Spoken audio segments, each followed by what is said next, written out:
दरम्यान मनसे उमेदवार यशवंत किल्लेदारांकडून जोरदार शक्ती प्रदर्शन करण्यात आलंय। अर्ज भरण्याआधी किल्लेदार यांनी प्रबोधनकार ठाकरेंच्या पुतळ्याला अभिवादन केलंय।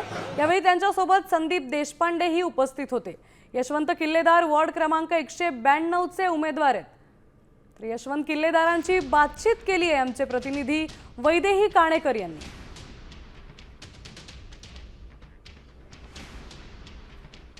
शिवसेना ठाकरे गट आणि मनसेचे उमेदवार यशवंत किल्लेदार आपल्या सोबत आहे। खूप भावुक क्षण आहे माझ्यासाठी, कारण मला 20 वर्षापूर्वीची आठवण आली। आम्ही सगळे असे एकत्र काम करत होतो, त्यामुळे माझ्यासाठी खूप भावुक क्षण आहे की माझ्यासाठी ज्येष्ठ नेत्यांपासून सगळे शिवसैनिक आणि महाराष्ट्र सैनिक माझ्यासाठी आलेले आहेत आणि माझ्या प्रचारासाठी हिरिरीने सगळे सहभागी होत आहेत। याचा आता दुर्मिळ योग नाही, माझ्यासाठी खूप खूप आनंदाचा क्षण आहे।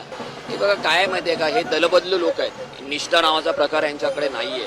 कारण हे तिसऱ्यांदा जे उभे राहत आहेत ना, ते तिसऱ्या पक्षातून राहतात। या अगोदर अजून 2 पक्ष झालेले आहेत, यांना स्वार्थासाठी पक्ष बदलायची सवय आहे। तर जनता याची दखल घेईल आणि आम्हाला निवडून देईल।